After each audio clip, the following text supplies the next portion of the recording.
বাগেরহাটের রামপালে নৌবাহিনীর বাস ও যাত্রীবাহী মাইক্রোবাসে সংঘর্ষে ১২ জন নিহত হয়েছেন। আহত হন বেশ কয়েকজন। হতাহতদের খুলনা মেডিকেল কলেজ হাসপাতাল ও রামপাল উপজেলা স্বাস্থ্য কমপ্লেক্সে নেওয়া হয়েছে। পুলিশ ও ফায়ার সার্ভিস জানায়, বিকেলে নৌবাহিনীর বাসটি মোংলা থেকে ছেড়ে আসে আর খুলনা থেকে মোংলায় যাচ্ছিল মাইক্রোবাসটি। বেলায় ব্রিজের কাছে আসার পর মুখোমুখি সংঘর্ষ ঘটে। এতে ৩ নারীসহ মাইক্রোবাসের ৪ জন ঘটনাস্থলে মারা যান। স্থানীয় লোকজন আহতদের উদ্ধার করে হাসপাতালে পাঠায়। খুলনা মেডিকেল কলেজ হাসপাতালের জরুরি বিভাগের চিকিৎসক জানান, রামপালে দুর্ঘটনায় হতাহত ১১ জনকে হাসপাতালে আনা হয়েছে। তাদের মধ্যে ৮ জনকে মৃত ঘোষণা করা হয়েছে আর আহত ৩ জনকে চিকিৎসা দেওয়া হচ্ছে। দর্শক, খুলনা মেডিকেলে আছেন আমাদের সহকর্মী আশরাফুল ইসলাম নূর। হতাহতদের সবশেষ খবর জানতে সরাসরি চলে যাচ্ছি তার কাছে। নূর, আমরা জানতে পেরেছি খুলনা মেডিকেলে নিহতদের আনা হয়েছে এবং আহতরাও আছেন। তাদের সবশেষ পরিস্থিতি আমাদেরকে জানান।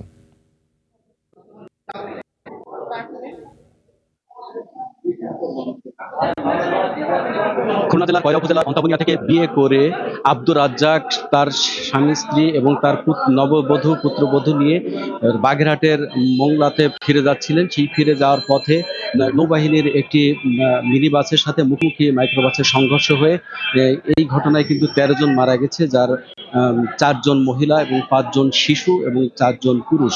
এই পরিবারের একজন আমাদের মাঝে আছে, আমরা তার কাছে জানতে চাইবো যে ঘটনাটা কিভাবে।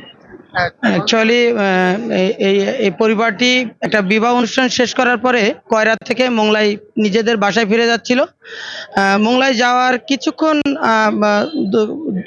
আগে থেকে একটা কিছু দূরবর্তী অবস্থানে নৌবাহিনীর একটি মিনি বাসের সাথে এই মাইক্রোবাসটির সরাসরি সংঘর্ষ হয় এবং সেখানে মাইক্রোবাসে থাকা 14 জন সদস্যের ভিতরে 13 জন মৃত্যুবরণ করেন, যার ভিতরে এক পরিবারে 10 জন রয়েছে। এরা অ্যাকচুয়ালি একটা বিয়ের অনুষ্ঠান, এই পরিবারের ছোট ছেলের বিয়ে ছিল। সেই বিয়ে অনুষ্ঠান শেষ করে নতুন বউ নিয়ে তারা তাদের নিজেদের বাড়ি মোংলা শালবনিয়া ফিরতেছিল।